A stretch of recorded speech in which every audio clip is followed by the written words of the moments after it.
Laurent Herblay, bonjour. Bonjour, Est-ce que vous pouvez vous présenter, s'il vous plaît? donc j'ai 48 ans, je me suis engagé en politique maintenant il y a plus de 30 ans.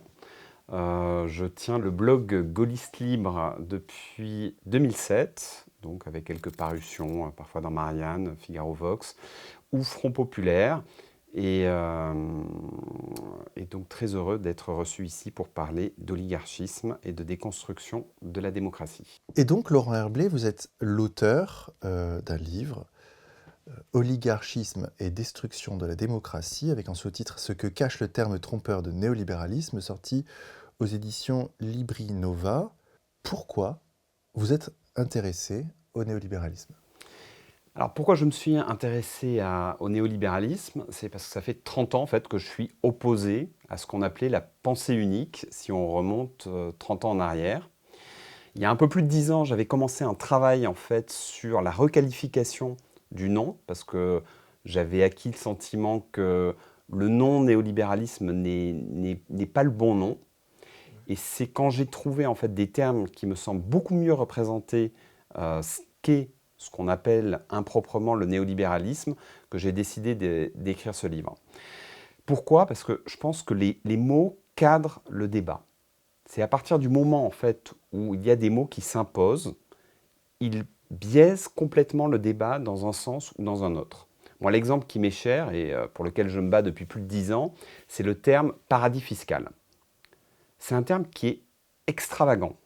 Aujourd'hui, il y a des gens qui font un travail remarquable, qui dénoncent les parasites fiscaux, comme moi je les appelle, qui dénoncent la désertion fiscale, mais qui emploient des termes qui en fait servent ce qu'ils dénoncent. C'est totalement extravagant. Attac, Oxfam font un travail remarquable de popularisation de tous les travers en fait des parasites fiscaux, où les multinationales mettent 1000 milliards de leurs profits par an. Donc c'est un phénomène qui explique pourquoi aujourd'hui les États manquent d'argent pour payer les professeurs, pour payer la santé, pour payer les retraites. Mais aujourd'hui, on le fait avec des termes qui desservent la cause qu'ils défendent. Parce que quand on dit paradis fiscal, on sous-entend en fait que les États occidentaux normaux, entre guillemets, sont des enfers. Et quand on parle d'évasion fiscale, on sous-entend aussi que nous sommes dans une prison fiscale. Et donc, quelque part, on légitime les pratiques de ces États et on légitime également l'action des multinationales et des plus riches qui échappent à une juste contribution à la société. Et je pense qu'il est critique aujourd'hui de revoir la façon dont on cadre le débat par les mots mêmes que l'on emploie. Et la critique du néolibéralisme, je pense, a été extraordinairement bien développée sur beaucoup des conséquences de ce système. Mais il faut faire un pas en arrière et se dire, mais aujourd'hui, est-ce que c'est le bon terme pour représenter cette idéologie? Et je pense que non. Parce que quand on dit aujourd'hui néolibéralisme, ça veut dire que c'est un nouveau libéralisme. Est-ce que cette pensée est nouvelle? Non. D'abord, c'est une pensée qui aujourd'hui domine l'action des dirigeants politiques depuis 40 ans. Donc elle n'est vraiment plus nouvelle et elle ne prend pas du tout en compte l'explosion des inégalités, tous les problèmes qu'on a sur l'environnement. Deux, est-ce que c'est vraiment un libéralisme? Non. En fait, le libéralisme, ça devrait notamment permettre la remise en question des décisions démocratiques, une transparence. Or, aujourd'hui, on voit qu'il y a une tendance législative à protéger ce qu'on appelle le secret des affaires. On voit également que le libéralisme, c'est empêcher les oligopoles. Or, de plus en plus, avec l'explosion des profits tels qu'on le voit aujourd'hui, les oligopoles ne cessent en fait de se renforcer. Et donc aujourd'hui, néolibéralisme, c'est un terme qui est totalement impropre pour qualifier le système tel qu'il est.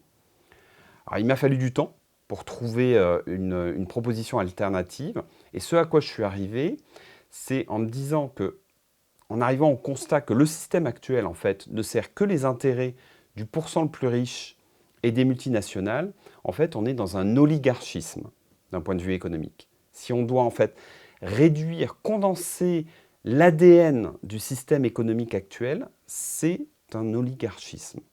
C'est un système qui est pensé pour les 1%, par les 1% et à leur seul intérêt.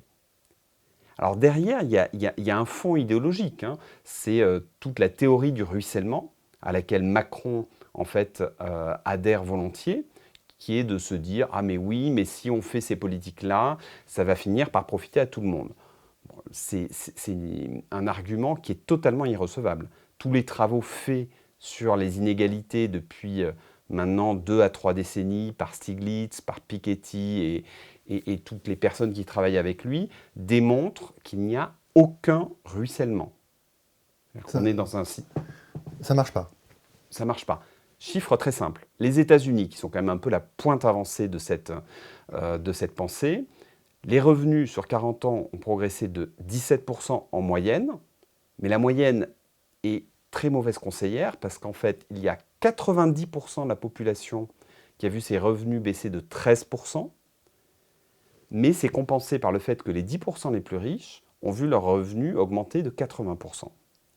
Et les 1%, évidemment, c'est 180%. Et si on est sur les 0,1%, on est à plus de 300%. Donc on est sur un système où il n'y a strictement aucun ruissellement. Au contraire, ce système favorise un enrichissement toujours plus grand d'une petite élite et au détriment de 90% de la population. Et c'est pour ça que je l'ai appelé oligarchisme.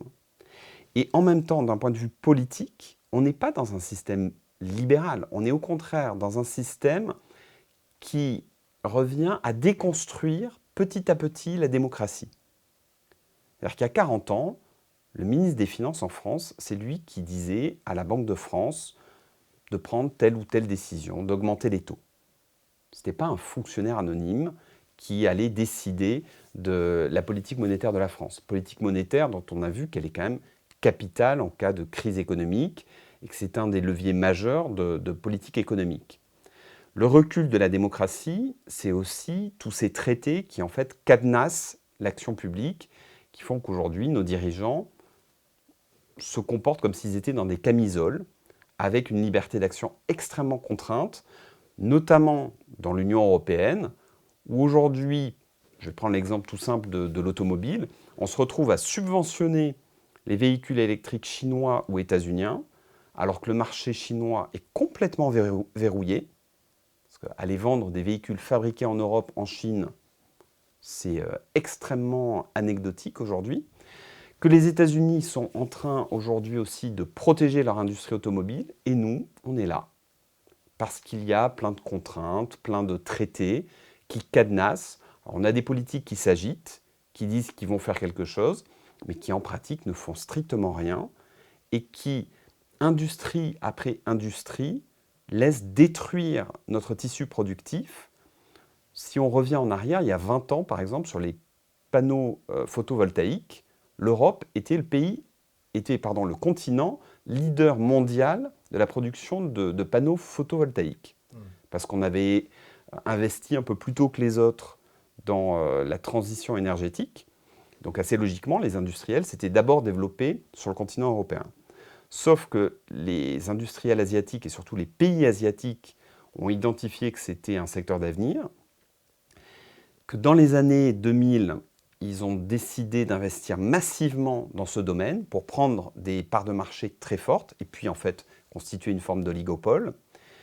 Ils ont cassé les prix, ils ont éjecté tous les producteurs européens du marché, alors que tout ça a été subventionné par des fonds publics, souvent, en grande partie.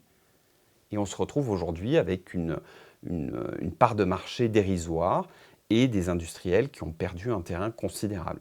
Alors même que ce sont quand même les États qui subventionnent une grande partie de ces équipements. Donc on est dans un fonctionnement qui est complètement contraint, notamment dans l'Union européenne, où il y a toutes ces règles sur la libre circulation des capitaux, des biens, où on est un peu les bisounours de la globalisation, où on laisse tout faire chez nous, sans même se soucier que les autres pays fassent la même chose. Et en même temps, on pourrait vous dire que, on pourrait retourner cet argument et vous dire qu'en fait, si ça ne marche pas, c'est parce qu'il n'y a pas assez de libéralisme. Mhm. C'est un peu l'argument de ceux qui défendent l'Union européenne et qui disent qu'il faut aller C'est plus clair. loin dans l'intégration, il faut aller plus loin dans les GOPÉ, dans l'application des GOPÉ, il faut aller plus vite dans les réformes. C'est un peu Macron, en fait. Alors ça, c'est l'argument qu'on entend depuis toujours.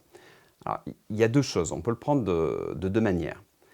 Premier argument, déjà dire que c'est un argument en fait qui est tenu maintenant depuis plus de 30 ans, qu'à chaque fois on fait des réformes et qu'en fait on va de moins en moins bien.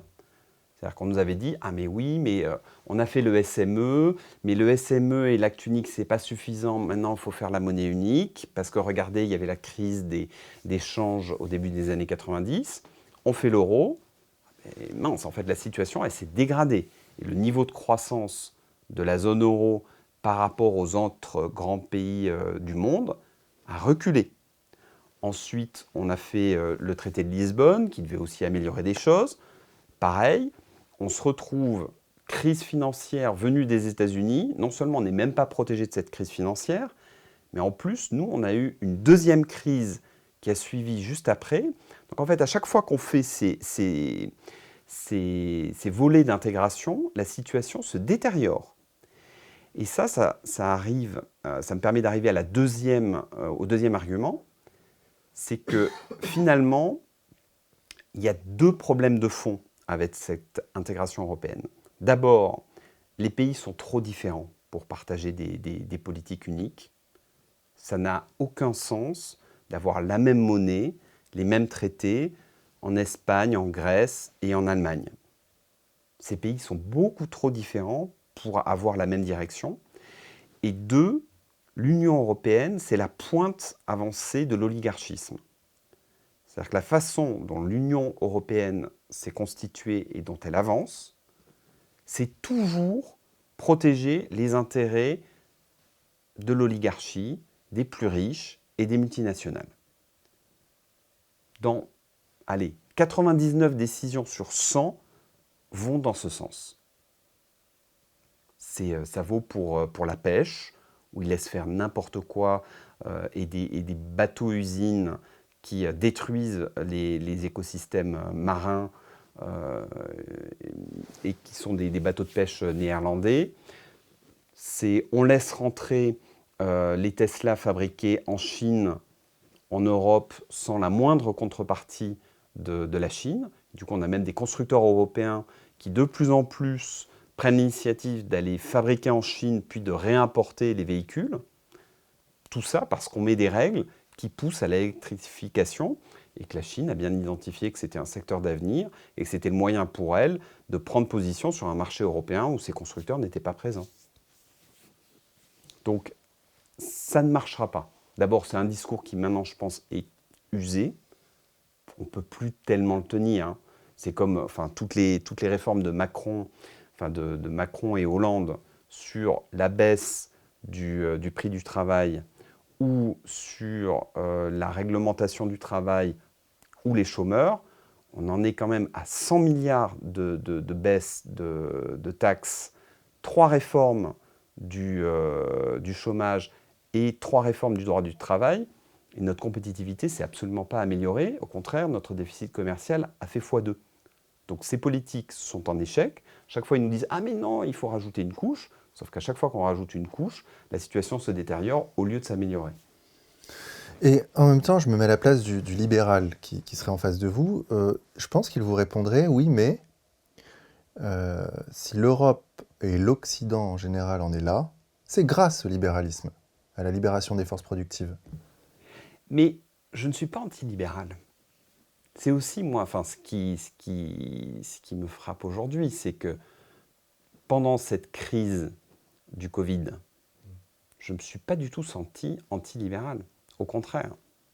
Je pense que les antilibéraux, c'était Macron, c'était les technocrates complètement cinglés qui voulaient faire des attestations de 3 ou 4 pages, comme à un moment, donc ils ont fini par retirer, qui ont mis des règles incroyables pour essayer de limiter la pandémie, alors qu'on pouvait au contraire, je pense, un raisonnement vraiment libéral aurait été de faire appel finalement à l'esprit civique des citoyens.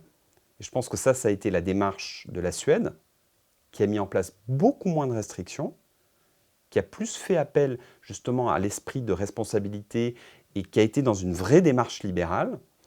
Et on voit aujourd'hui, il y a des études scientifiques qui sont sorties, qui disent qu'aujourd'hui, la Suède est un des pays qui a eu l'excès de mortalité les plus faibles en Europe. Après, c'est pas la même population non plus. C'est pas la même population. Enfin, ils sont pas non plus si différents de nous. Ouais. C'est pas exact. Bah, ce sont des pays qui sont finalement, qui ont l'habitude, sont des pays assez égalitaires. Enfin, moi, je pense qu'il y a quand même quelques points communs. Alors, je ne suis pas un sociologue des différents pays européens, mais pour moi, les pays nordiques sont assez intéressants en comparaison parce que c'est une présence de l'État qui est importante, comme en France. Ce sont les rares pays où finalement le niveau de dépenses publiques est assez proche du nôtre. Ce sont des pays qui ont une vraie tradition finalement assez égalitaire. Je pense qu'il y a au contraire beaucoup de points communs. Et la grande divergence entre la politique de la Suède et la politique menée par Macron, je pense qu'en fait les Suédois ont été assez libéraux, Macron a été autoritaire. C'est ce que disaient même les Allemands, hein, un Absurdistan autoritaire et totalement inefficace, avec aucune planification. Mais je reviens sur la question initiale, c'est d'un point de vue historique, Oui. est-ce que l'Occident en est pas là grâce au libéralisme? L'Occident en est là grâce à l'économie de marché, en effet, mais c'était une économie de marché qui était raisonnable, qui était rendue raisonnable parce qu'il y avait un État qui était fort, qui était là pour planifier, parce que l'économie de marché laissée toute seule, elle planifie rien. L'économie de marché qu'on laisse faire sans aucune contrainte, c'est FTX, c'est des schémas de Ponzi, c'est Theranos. Et ces gens-là ont quand même été célébrés, ont été présentés comme les businessmen de l'année, tant la fondatrice de Theranos que le fondateur de FTX. C'était pas ça le système économique en fait des 30 Glorieuses. C'était un système très équilibré, où certes, il y avait une économie de marché et une certaine liberté, bien sûr. C'était un libéralisme qui était modéré, raisonnable, tempéré par une planification de l'État, tempéré également par une vraie redistribution. Parce que qu'est-ce qui a fait aussi le succès des 30 Glorieuses? C'était un vrai schéma redistributif. Il y avait un partage juste de la création de richesses. C'est ce qu'a montré Paul Krugman dans un de ses livres. Il montrait que sur les années 45 à 73, les revenus progressaient de la même manière en bas et en haut de l'échelle. On était dans une société parfaitement juste. C'est-à-dire que le fruit de la croissance était réparti pour tous les citoyens. Mais c'était une époque aussi où le taux marginal d'imposition sur le revenu n'avait rien à voir avec ce qu'il est aujourd'hui. Les États-Unis des 30 Glorieuses, c'est un taux marginal d'impôt sur le revenu de plus de 70%. C'est un taux marginal d'impôt sur le revenu en France qui, de mémoire, je crois, était de l'ordre de 60-65%. C'était aussi un système où le taux d'imposition sur les bénéfices des entreprises était de 50%. Donc il y avait aussi une fiscalité redistributive qui n'empêchait pas les plus riches de s'enrichir, mais simplement ils s'enrichissaient au même rythme que les ouvriers, que les employés, et il n'y avait pas de déconnexion. Là, on est rentré, et je comprends, c'est que ce qu'on a appelé néolibéralisme, c'est une forme un peu d'ultralibéralisme. C'est-à-dire qu'on a laissé faire beaucoup de choses, il y a eu le recul de l'État, mais c'est quelque chose d'un peu plus subtil que juste un ultralibéralisme, ce dans quoi on est rentré. Parce que finalement, c'est un système qui est aussi très régulé, qui est très protégé. Quand on voit tout ce qui se passe avec le marché de l'électricité, on n'est pas dans un marché vraiment libéral, puisqu'on impose à EDF de revendre une grande partie de sa production à un prix fixé de manière totalement arbitraire à des concurrents. c'est pas du libéralisme. Mm. Et je pense qu'en fait, on avait un libéralisme qui était équilibré, raisonnable, juste, et on est passé à un oligarchisme où en effet, on laisse beaucoup plus faire, on laisse beaucoup plus passer, mais à partir du moment où on- on laisse faire beaucoup les gros, ça devient très vite injuste pour 90% de la population. Alors comment s'est opéré ce basculement? Ce basculement, il s'est fait, je pense, de plusieurs manières. Probablement, peut-être, il y a eu les crises. Évidemment, les crises des années 70 ont permis ce tournant. Quand on est dans des situations de crise politique, ce sont des moments où, finalement, les citoyens vont vouloir changer. Je pense qu'on était aussi dans une époque, historiquement, avec l'effondrement du communisme, qui a permis à ces idées, finalement, oligarchistes de se répandre, d'autant plus qu'elles ont été dépeintes comme des idées de liberté. Or, en fait, ce n'étaient pas des vraies idées de liberté. Ce sont des idées de liberté des plus riches et des multinationales. Ce n'est pas la liberté du peuple qui est promue depuis Thatcher et Reagan. C'est juste la liberté des plus riches. Et donc, ils ont su justement faire un travail aussi de communication, rebondir sur des événements, que ce soit les crises des années 70, plus l'effondrement du communisme. Et il y a eu un travail quelque part, de communication des tenants de l'oligarchisme qui leur a permis d'imposer leurs idées et de créer finalement un cadre de débat public où les citoyens ont du mal à penser en dehors de ce cadre. Il n'y a pas d'alternative de Margaret Thatcher. Il vient de plein de raisons, mais aussi des mots. C'est parce qu'on parle de charge sociale ou de coût du travail qu'on rentre quelque part dans le logiciel oligarchiste. On devrait parler de prix du travail, de cotisation sociale. C'est parce qu'on parle aussi de néolibéralisme que les idées inverses ont du mal à s'imposer. Parce que quel est l'inverse en miroir de néolibéralisme? C'est un antilibéralisme archaïque. Et évidemment, c'est difficile de réunir une majorité là-dessus. Ça donne pas envie, ouais. Et c'est pour ça que le terme d'oligarchisme, à mon avis, représente beaucoup mieux. Et on arrive assez facilement, finalement, à une dualité entre oligarchisme et populisme, entre se dire, est-ce qu'on fait une politique qui ne sert que les intérêts, finalement, de 1% de la population et des multinationales, ou une politique qui va servir l'intérêt général et le peuple? Et c'est ça, en fait, aujourd'hui, le vrai clivage. Mais en même temps, est-ce qu'il n'y a pas une réalité économique derrière tout ça, à savoir qu'en fait, nos dirigeants sont face à des nations autour d'eux qui pratiquent du dumping social, dumping monétaire, je pense notamment à la Chine, etc.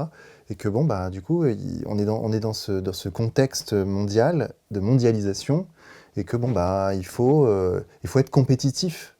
Et que n'y a pas 36 solutions, il faut baisser le coût du travail, comme ils le disent, etc. En fait, est-ce qu'il n'y a pas une contrainte économique qui est réelle? Et comment faire autrement?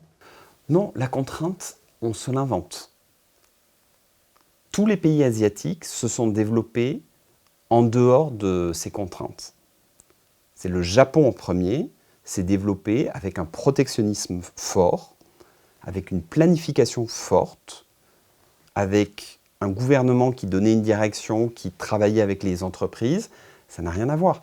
Quand on regarde par exemple au Japon, plus de 95% des véhicules qui sont vendus au Japon sont fabriqués au Japon. Idem pour le riz. C'est-à-dire que la première industrie et le premier produit agricole de ce pays sont encore et toujours fabriqués dans ce pays. Pourtant, on est dans un pays extrêmement riche qui aurait pu se dire, bon, le riz, si je l'achète ailleurs en Asie, dans des pays comme l'Indonésie par exemple, si tant est ou ne serait-ce même qu'au Vietnam, ça me reviendrait beaucoup moins cher.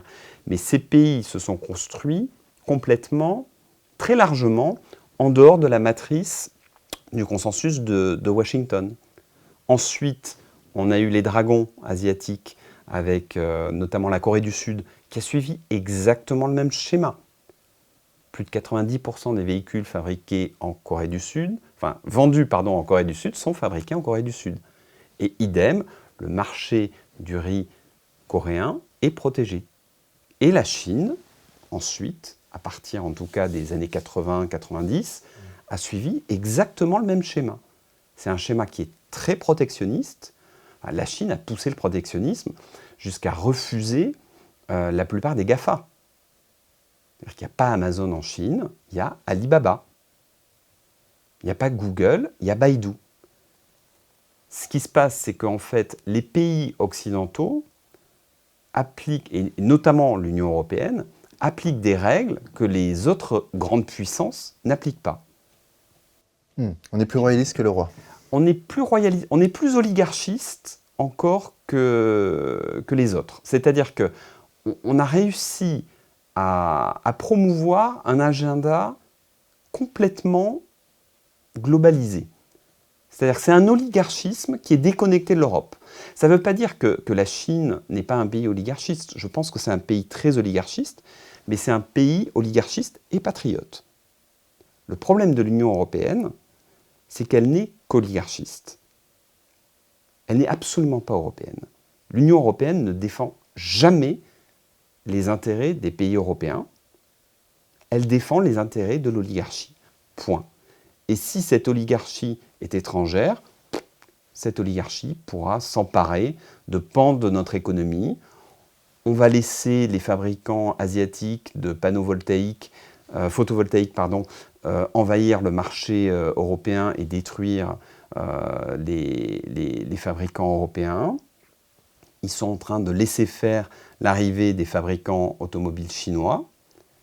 Et vraiment, on est sur un point complètement absurde. Et finalement, l'oligarchisme états-unien, malgré tout, garde encore une petite teinte patriote et patriotique. C'est la grande différence en fait avec l'Union européenne. Et alors, la question qui vient, c'est que faut-il faire ? Que faut-il faire ? Alors, je pense de la pédagogie, arriver en fait à analyser calmement, froidement ce qui se passe. Tous les faits sont là. Enfin, aujourd'hui, les Sapir, les Stiglitz, les Piketty ont su développer toutes les conséquences néfastes de l'oligarchisme.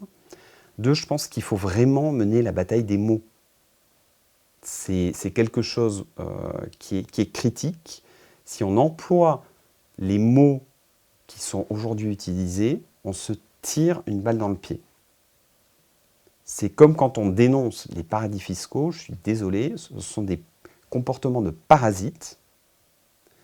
Et quand on dit paradis fiscal, on légitime en fait leur emploi. Et c'est pour ça, moi, que j'ai écrit ce livre, c'est que j'ai essayé de refonder, et s'il y a des gens qui trouvent de meilleurs termes, parce que les termes que j'ai trouvés ont peut-être l'avantage intellectuel d'être très précis et assez clairs, mais ils sont quand même très intello. Si quelqu'un trouvait de meilleurs candidats qu'oligarchisme et des constructions de la démocratie, je serais heureux de leur embrayer le pas. Pour l'instant, c'est ce que j'ai trouvé de meilleur. Mais on peut changer les termes du débat. Moi, l'exemple que j'aime donner, c'est l'exemple du terme états-unien. Il y a 10 ans, personne n'employait l'adjectif états-unien pour qualifier les habitants des États-Unis ou les pratiques de ce pays. Moi, une fois, j'avais lu ça dans un papier de Lordon et je trouvais que c'était extrêmement juste parce que le terme américain, quand on parle des pratiques des États-Unis, est de facto impropre. Donc j'ai commencé à l'employer, et là, depuis 5-6 ans, je trouve que c'est un terme qui se répand. Maintenant, on a des journalistes en fait, de grandes chaînes de radio, de grandes chaînes de télé, qui commencent à l'employer. Donc le langage et les termes que l'on emploie peut être modifié. Il suffit juste, en fait, qu'il y ait suffisamment de gens qui commencent à l'employer. Et du moment que ce terme, évidemment, est juste, il finira, je pense, par s'imposer. Et c'est pour ça que je n'ai pas renoncé à ce qu'on appelle les parasites fiscaux des parasites, et pas autrement. Qu'on parle bien de désertion fiscale ou de vol pseudo-légal plutôt que le terme d'évasion, et aussi à terme qu'on requalifie le terme de néolibéralisme qui me semble complètement impropre et finalement jouer contre nous dans notre volonté de sortir de ce système totalement injuste. Et est-ce que vous voyez dans la montée au pouvoir d'une forme de populisme dans certains pays, je pense qu'on a vu Trump aux États-Unis, on a vu Bolsonaro au Brésil, on a vu là en Italie, Meloni et en Europe de l'Est. Est-ce que vous voyez dans cette évolution politique une issue à l'oligarchisme? Je pense que ce n'est pas une issue à l'oligarchisme, c'est une relative modération de l'oligarchisme. Mais en fait, c'est un oligarchisme à peine allégé. Quand on regarde ce qu'a fait Trump, il y a eu quelques petites, notamment le fait qu'il ait réduit les flux migratoires. Ça, finalement, c'est bon pour les classes populaires. Il y a des études qui ont montré qu'en fait, la réduction forte de l'immigration aux États-Unis a finalement permis aux plus bas salaires de progresser, notamment dans les États où il y avait beaucoup d'immigrés qui pesaient à la baisse sur les salaires. Mais fondamentalement, Trump a poursuivi les politiques oligarchistes. Il a baissé les impôts des entreprises, il a baissé les impôts des plus riches. Je pense qu'en fait, ce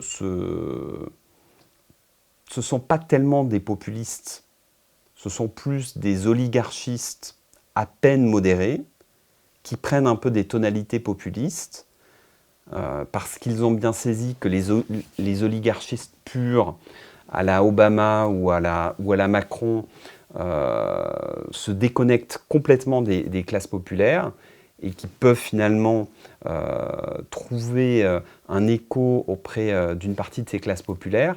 Et ça vaut à gauche comme à droite. On peut mettre aussi le N5S, Podemos, qui sont aussi des oligarchistes allégés. Parce que quand ils ont été placés devant le choix de « je sors du système et où j'y reste et j'apporte quelques petites améliorations », ils choisissent toujours le deuxième. C'est le cas de Tsipras. Finalement, Trump n'est que la version droitière de Tsipras. Et je pense que c'est un peu le problème qu'on a aujourd'hui.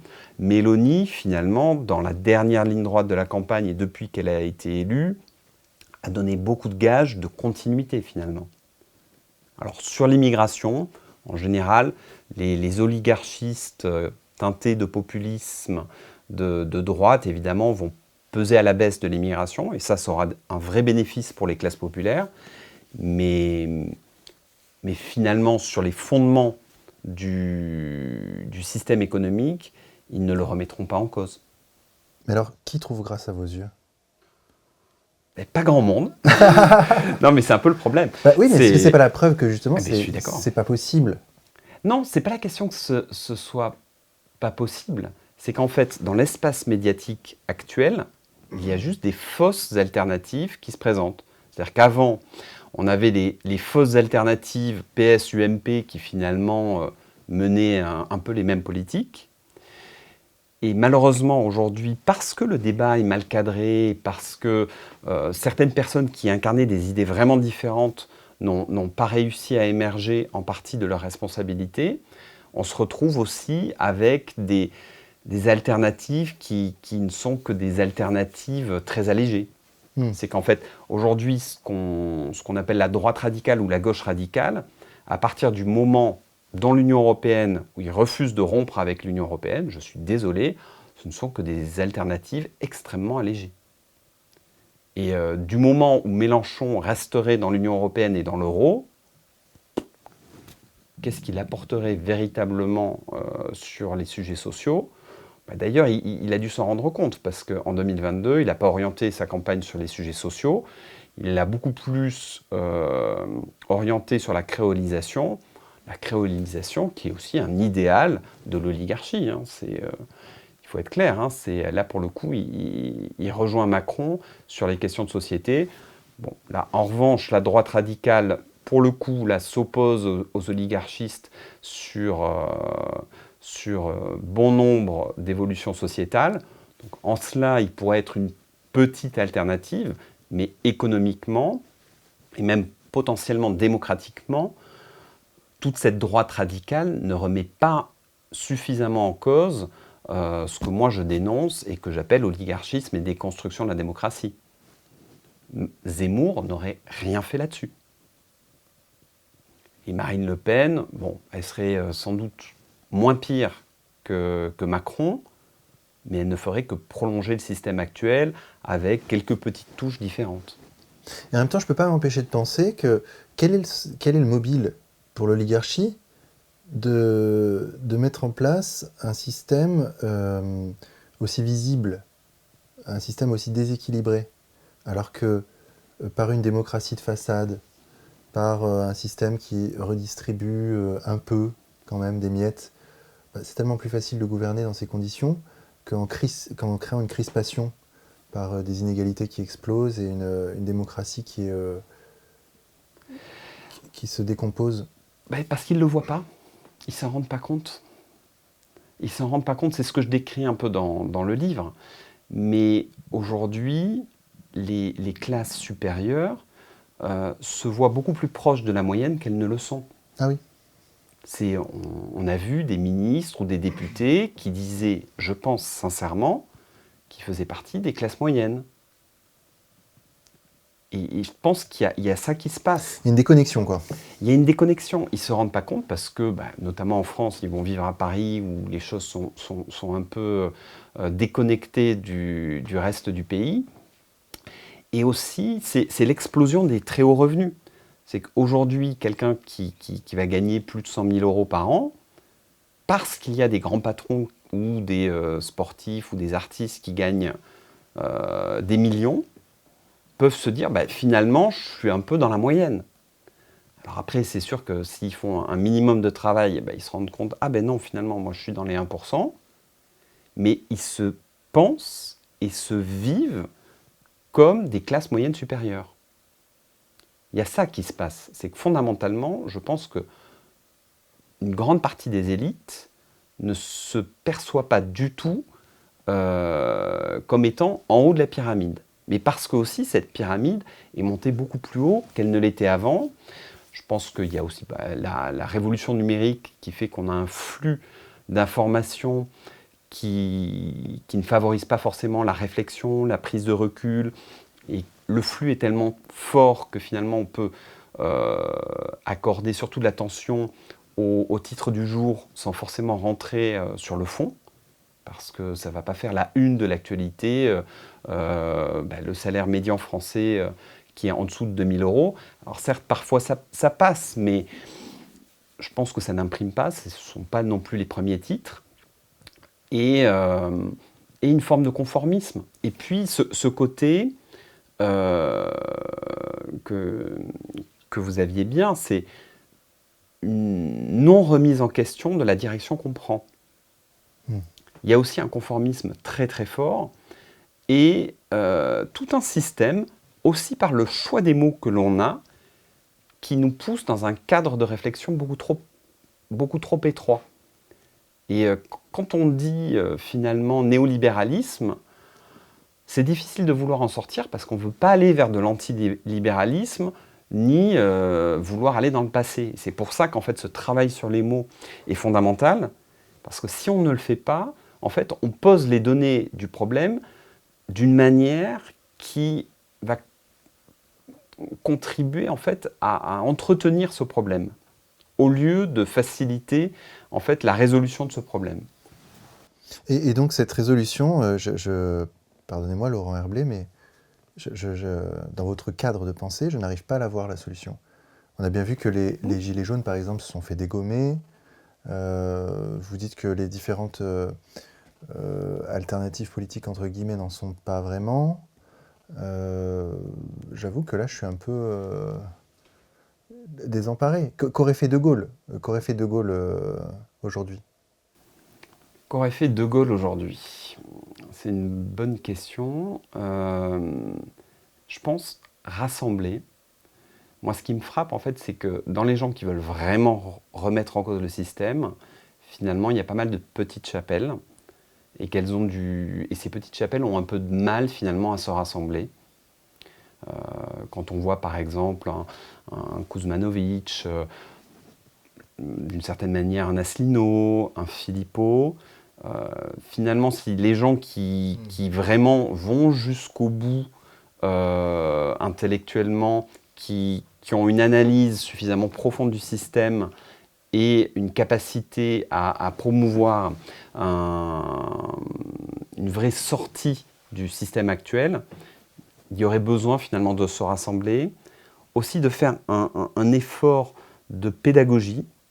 Je pense qu'il y a parfois un peu des manques de pédagogie sur nos idées et se rassembler. Je pense que le rassemblement est critique. Aux européennes, par exemple, de 2019, c'est dommage que, par exemple, un Philippot n'ait pas pu s'allier à un Asselineau. Je pense que là, pour le coup, une liste un peu rassemblant tous les partisans du Frexit aurait sans doute pu créer la surprise. Il y a aussi des gens à gauche qui défendent ces idées-là, avec Jacques Nikonov, par exemple. S'il y avait un rassemblement des forces qui veulent sortir de l'Union européenne et de l'euro, on pourrait sans doute aller beaucoup plus loin. Aujourd'hui, ce sont des petites chapelles qui en plus ont parfois tendance à se bagarrer les unes avec les autres. C'est extrêmement décourageant pour les gens qui sont arrivés jusqu'à ce point de se dire la solution aujourd'hui, c'est de sortir de ça. Mais je pense que le jour où il y aura un rassemblement avec une figure suffisamment forte pour rassembler ces personnes, ça pourrait aller assez vite. Laurent Herblay, merci beaucoup. Merci de m'avoir reçu.